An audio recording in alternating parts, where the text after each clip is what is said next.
जय हिंद दोस्तों, मैं महेंद्र शर्मा स्वागत करता हूं वन वर्ल्ड हिंदी में आपका। उम्मीद करता हूं आप खुश और स्वस्थ है। दोस्तों आइए दिखाते हैं पाक मीडिया की एक लेटेस्ट वीडियो जिसमें लाल टोपी कैसे बौखलाया हुआ है, क्योंकि अभी जो रशिया और यूक्रेन के बीच जो युद्ध हो रहा है उस युद्ध से कैसे पाकिस्तान के प्रति और पाकिस्तान की चवन्नी छाप सेना के प्रति ये कैसे परसेप्शन क्रिएट कर रहा है। क्योंकि अभी ये सीधा सीधा बोल रहा है कि अमेरिका और नेटो यूक्रेन के साथ नहीं आए, तो कहीं ना कहीं अगर भारत हम पे हमला कर देता है तो हमारे जो इदारे हैं, फौजी इदारे हैं, वो सिर्फ यही सोचते रहते हैं कि चाइना हमें आके बचा लेगा, जबकि इसके मुंह से सच्चाई ये निकल नहीं पाई। लेकिन भावनाएं इसकी व्यक्त यही कर रही थी कि पाकिस्तान की चवन्नी छाप सेना भारत का दो दिन भी कहीं कोई मुकाबला नहीं कर पाएगी, क्योंकि टिक नहीं पाएगी पाकिस्तानी चवन्नी छाप सेना। तो दोस्तों देखिए ये कैसे डरा हुआ और सहमा हुआ है और अपना एक विश्लेषण कर रहा है पाकिस्तानी सेना और पाकिस्तानी हुकूमतों के द्वारा, जो पाकिस्तानियों पे आज जो हुकूमत कर रहे हैं और उनकी सोच को कैसे उजागर कर रहे हैं। तो दोस्तों देखिए ये वीडियो और कमेंट में अपनी प्रतिक्रिया जरूर दें। लास्ट में आपसे रिक्वेस्ट करूंगा, चैनल पर नए हैं तो चैनल को सबसे पहले सब्सक्राइब कीजिए, लाइक शेयर कमेंट जरूर कीजिए। दोस्तों जय हिंद, वंदे मातरम, भारत माता की जय। दोस्तों पाकिस्तान की रियासत भी बना रही है। लोग हमसे ये कहते हैं कि साहब वो तो रूस और यूक्रेन है, पाकिस्तान ना तो यूक्रेन है और इंडिया रूस नहीं है। इन सारी बातों पर हम बात करेंगे अब, लेकिन पहले हम ज़रा आलमी तनाजुर की बात कर लें। थोड़ा सा आपको माजी में लेके जाएंगे ताकि आपको इन छोटी छोटी जंगें जिनको आप समझ रहे हैं कि खत्ते की या रीजनल वॉर है, इसके क्या कॉन्सिक्वेंसेस हो सकते हैं, इसकी कुछ मिसालें देकर आपको समझाते हैं। तारीख़ के तनाजुर को समझे बगैर आप मौजूदा ज़माने हाल की जंगों और उनके मकासद को नहीं समझ सकते। पहली जंग अज़ीम 1914 में शुरू हुई। आपको मालूम है शुरू कैसे हुई थी? 10 करोड़ लोग उसमें हलाक हुए, पूरा यूरोप तबाह हो गया। 4-5 साल वो जंग चली। शुरू कैसे हुई थी? सरायेवो में, जो आज बोस्निया का कैपिटल है, सरायेवो में एक शहजादे को एक सर्बियन ने गोली मार दी। ऑस्ट्रो हंगेरियन एम्पायर थी वहां पे, और उस शहजादे को किसी ने गोली मार दी और वो भड़क गई। वो रियासत ऑस्ट्रो हंगेरियन एम्पायर भड़क गई। उसने रूस के इत्तेहादी सर्बिया के खिलाफ कार्रवाई शुरू कर दी। बीच में रूस कूद पड़ा, उसको बचाने के लिए इंग्लैंड कूद पड़ा, उसके साथ फ्रांस बीच में दाखिल हो गया। खिलाफत उस्मानिया ने जर्मनी ऑस्ट्रो हंगेरियन एम्पायर का साथ देने का फैसला कर लिया। एक पूरी दुनिया में आनन फानन ऐसी खोरेजी फैल गई कि फिर कुछ भी किसी के कंट्रोल में नहीं था। इस आलमी जंग के नतीजे में जब ये जंग ख़त्म हुई तो 3 बड़ी बड़ी सुपर पावर्स उस वक्त की, Russian empire, Austro Hungarian empire और ऑटोमन एम्पायर, टुकड़े टुकड़े होकर सफ़ाए हस्ती से मिट गई। 10 करोड़ लोग हलाक हुए। और सबसे बढ़कर फ़लस्तीन का इलाका जो था वो यहूदियों के लिए खाली हो गया। बेल्फोर डिक्लेरेशन, वो मशहूर ज़माना, बदनाम ज़माना ख़त कि जो ब्रिटिश एम्पायर ने लॉर्ड रॉथस्चाइल्ड को लिखा था कि अब चूंकि खिलाफत उस्मानिया टूट चुकी है और फ़लस्तीन का इलाका ब्रिटिश मैंडेट में आ गया है, लिहाजा अब हमने फ़ैसला किया है कि हम ये इलाका यहूदियों को दे देंगे। यानी इसराइल के रियासत के क़याम का आगाज़ कर दिया गया। यूक्रेन पर हमला करने जा रहा है। लेकिन ना तो पाकिस्तान की हुकूमत ने कोई फ़ैसले किए, ना इन्होंने वक्त से पहले अपने लोगों को नहीं। वही ड्रामा जो यमन में हुआ था, पता था जंग होने वाली है, सऊदी अरब हमला करने वाला है, सारे पाकिस्तानी यमन में बैठे रहे और जब हमला शुरू हो गया फिर चीखें मारते रहे कि हुकूमत हमें निकाल नहीं रही। आपको याद होगा PIA के जहाज़ भेजने पड़े थे, हुदैदा से निकाला उनको। एक क्राइसिस हो गया था, सैकड़ों पाकिस्तानी यमन में फंस गए थे। भाई जब पता है जंग शुरू होने वाली है, सऊदी अरब तुम्हारा इत्तेहादी है, उसने बताया कि हम जंग करने जा रहे हैं, तो लोग वक्त पर क्यों नहीं निकाले? यही हाल यूक्रेन में किया इन्होंने। कि ये हमारी फितरत है कि जब पानी सर से गुजर जाता है उसके बाद हम चीखना चिल्लाना शुरू करते हैं कि ये कर दो वो कर दो।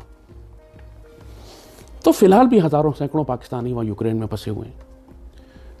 और सबसे बड़ी बात, जैसे कहा कि ये जंग किसी भी लम्हे भड़क कर आलमी जंग में तब्दील हो सकती है। और अगर इस वक्त इन लोगों ने चाइना और ताइवान की जंग करवा दी तो सोचें फिर क्या होगा। चाइना और ताइवान की जंग भी तैयार रखी हुई है। चाइनीज़ को अब आइडिया आ गया है।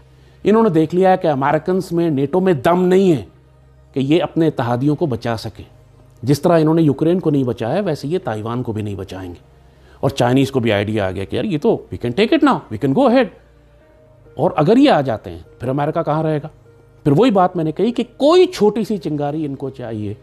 खुद अमेरिका के अंदर इनके जो ज़ायनिस्ट बैठे हुए हैं, अमेरिका के अंदर जो इनके सेहूनी बैठे हैं, जो इनके वर्ल्ड इकोनॉमिक फोरम के एजेंट्स हैं, जो चाहते हैं कि आलमी जंग भड़क जाए, वो कोई ऐसा गलत मूव करवा देंगे कि उसके नतीजे में सूरत हाल किसी के काबू में नहीं रहेगी। लिहाजा और इस जंग के नतीजे में जैसे कहा कि ग्लोबल सप्लाई चेन क्राइसिस, इन्होंने यूरोप को तबाह करना। अब ये रूस के साथ अगर जंग होती है, गैस सप्लाईज बंद हो जाती है, एनर्जी सप्लाईज बंद हो जाती है, मुझे बताइए यूरोप का क्या हाल होगा? क्या यूरोप की इकॉनमी, उनका लाइफस्टाइल, उनका ट्रेड, उनका बिजनेस जो बचा कुचा रह गया इस सारे लॉकडाउन्स के बाद, तबाही के बाद जो बच गया, वैसे यूरोप की सड़कों के ऊपर कोविड पासिस की वजह से सिविल वॉर हो रही है। आप ऑस्ट्रेलिया में देखें, कनाडा में देखें, यूरोप की सड़कों के ऊपर देखें कि मजीद उसके ऊपर अगर ये एनर्जी क्राइसिस आ जाए, मजीद उसके ऊपर ये ट्रेड एम्बार्गोज लगा दें, मजीद उसके ऊपर सैंक्शंस लगा दें और अल्टीमेटली ये सब चीज़ें इतनी भड़का दें रूस को कि रूस बराह रास्त हमला कर दें इनके ऊपर, तो और सूरत हाल उसी तरफ जा रही है। ये बार जगह जगह से रूस को प्रोवोक कर रहे हैं और रूस इस वक्त वही किरदार अदा कर रहा है ऑलमोस्ट जो 39 में हिटलर ने किया था। एक आइडियोलॉजी है उसकी, एक्सपेंशन है उसकी, एक्सपेंशनिस्ट आइडियोलॉजी है। किस मुल्क की नहीं है? चाइना की भी एक्सपेंशनिस्ट है, इंडिया की भी अखंड भारत है, टर्की भी चाहता है कि अपना स्फीयर ऑफ इन्फ्लुएंस बढ़ाए। हर मुल्क इस वक्त, जिसमें अमेरिकन भी यही चाहते हैं, जिस मुल्क के पास ताकत है, इकोनॉमिक पावर है, मिलिट्री पावर है, वो अपनी सरहदों के अंदर नहीं बैठता, वो स्फीयर ऑफ इन्फ्लुएंस बढ़ाता। रूस टेरिटरी गेन कर रहा है, जिस तरह इसराइल जो है वो फ़लस्तीनियों पे कब्जा कर रहा है, फ़लस्तीनियों की ज़मीन पे कब्जा कर रहा है, रूस अपने आसपास के इलाकों पे कर रहा है। उसने क्राइमिया पे भी कर लिया और वो साथ साथ अब दूसरे खुद यूक्रेन के अंदर उसने पहले से इनक्लेव्स बनाए हुए थे, उनको रिकग्नाइज किया, फिर यूक्रेन में दाखिल हो गया। सो ये बात इस वक्त कि जो इकोनॉमिक इम्पैक्ट ग्लोबली आएगा, जो सप्लाई चेन डिसरप्ट होगी, पाकिस्तान यूक्रेन से कई $100 मिलियन की तिजारत हर साल करता था। हम वहाँ से हर चीज़ मंगवाते हैं, यूक्रेन से गंदम भी आती है हमारी और टैंकों के इंजन भी आते हैं, टैंक अपग्रेड भी होते हैं और उसके अलावा भी हज़ारों चीज़ें इंजीनियरिंग की या टेक्नोलॉजी की हम यूक्रेन से लेते हैं। अब क्या होगा पाकिस्तान में अगर वो चीज़ें नहीं आएंगी या महंगी आएंगी, तो हमारी इकॉनमी पे क्या इम्पैक्ट आएगा इसका? क्या हुकूमत ने इसकी कोई प्लानिंग की? वो तो अपने बच्चे नहीं निकाल सके वहाँ से, ये क्या प्लानिंग करेंगे? यही बात कि हम लोग तो खुदकुशी करने के शौकीन लोग हैं। हम जब तक पानी सर से ना गुजर जाए और पूरी कौम चीखे ना मारे, उस वक्त तक हुकूमत कुछ नहीं करती। हमारे फॉरेन ऑफिस को क्यों नहीं पता चला? इन्होंने पहले आपको कहा था कि जी अमेरिकन अफगानिस्तान से नहीं निकलेंगे, वो निकल गए। इतनी जल्दी नहीं निकलेंगे, जल्दी निकल गए। अफगानिस्तान में सिविल वॉर होगी, वो भी नहीं हुई। इनकी तो हर जियोपॉलिटिकल असेसमेंट गलत है, तो इन पर मैं कैसे एतबार कर लूं? सो नाउ यू अंडरस्टैंड कि क्यों मैं यूक्रेन के मामले को इतना गौर से देख रहा हूं। ये इतना बड़ा क्राइसिस आने वाले वक्तों में पाकिस्तान और इंडिया के दरमियान जंग इसी पैटर्न पे लड़ी जाएगी जो यूक्रेन में हो रहा है। मुझे ये ना कहिए कि इंडिया जो है वो रूस नहीं है और हम यूक्रेन नहीं है। वो दुरुस्त बात है कि पाकिस्तान एक एटमी ताकत है, यूक्रेन एटमी ताकत नहीं है। वो था एक ज़माने में, उसने अपने तमाम 1200-1300 एटमी हथियार उसने सरेंडर कर दिए। मगर उसके बावजूद मैं आपको बताऊंगा कि क्या सिमिलैरिटीज़ हैं इस जंग की, कि जो इंडिया जो है पाकिस्तान के ख़िलाफ़ जिस तरह इसको डिप्लॉय करेगा। जो बहुत अहम नुक्ता पाकिस्तानियों को समझने का है यहाँ पर, जो पाकिस्तान में आज कहा जाता है डिफेंस बजट ख़त्म कर दे, एटमी प्रोग्राम की हमें क्या ज़रूरत है। प्राइम मिनिस्टर ने भी एक ऐलान किया था कि कश्मीर का मसला हल हो जाए तो हम एटमी हथियार छोड़ देंगे। ऐसे खुदकुश बयानात जब हुक्मरान वक्त देना शुरू कर दे तो इंसान के रोंगटे खड़े हो जाते हैं। यही सब कुछ यूक्रेन के हुक्मरानों ने किया था। जब सोवियत यूनियन टूटा तो 1200-1300 एटमी हथियार यूक्रेन में रखे हुए थे। वो एक दुनिया का ताकतवर तरीन मुल्क था। इसको अमेरिकन ने, नेटो ने, आसपास के लोगों ने कहा यार तुम्हें एटमी हथियारों का क्या करना है, तुम जियो इकोनॉमिक्स की तरफ चले जाओ। आजकल यही अल्फाज मोहिद यूसुफ ज़्यादा इस्तेमाल करता है। आप जियो इकोनॉमिक्स की तरफ चले जाएं, आपको जियो पॉलिटिक्स की तरफ जाने की क्या ज़रूरत है। ये जाहिल समझते ही नहीं है कि जियो इकोनॉमिक्स जियो पॉलिटिक्स के बगैर हो ही नहीं सकती है। जंग की क्या ज़रूरत है, हम सब प्रोटेक्ट कर रहे हैं आपको, अमन आ चुका है, सोवियत यूनियन टूट चुका है, आप अपने एटमी हथियार हमें दे दें।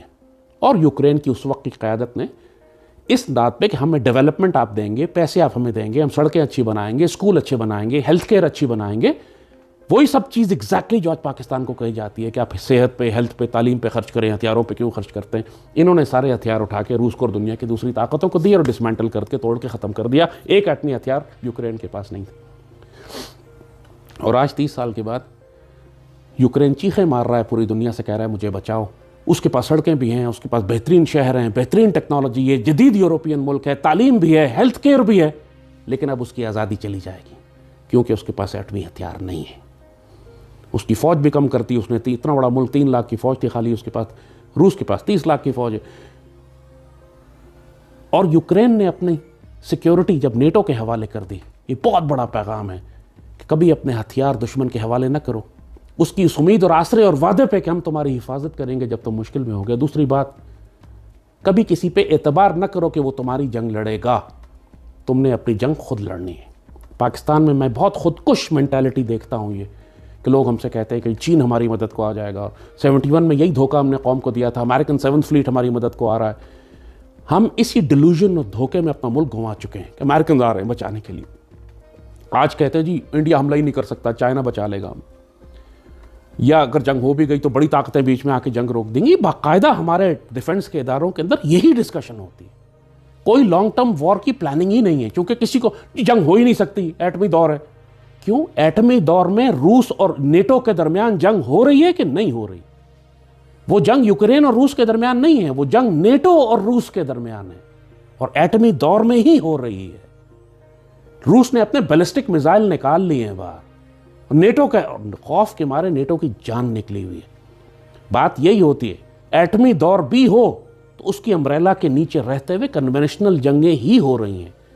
यही रूस और अमेरिका और पूरा यूरोप जो है वो सीरिया के अंदर और इराक में एक दूसरे के खिलाफ लड़ता रहा है। खासतौर पर सीरिया में कोई एटमी जंग नहीं हुई इनके दरमियान। ये जो डॉक्ट्रिन है कि पाकिस्तान और इंडिया दोनों न्यूक्लियर वेपन स्टेट्स हैं, इनके दरमियान जंग नहीं हो सकती, ये सारी डॉक्ट्रिन भग से उड़ गई है आज यूरोप में कि नेटो और रूस के दरमियान जंग हो रही है इस वक्त, और नेटो जो है वो खौफ के मारे पीछे हट गया। रूस ने परवाह नहीं की, वो पूरी एग्रेशन के साथ अंदर गया, उसने पूरी पावर इस्तेमाल की अपनी और थ्रेट इस्तेमाल किया कि अगलों को उसने घुटनों पे लिया, पूरा नेटो घुटने पे आ गया खौफ के मारे।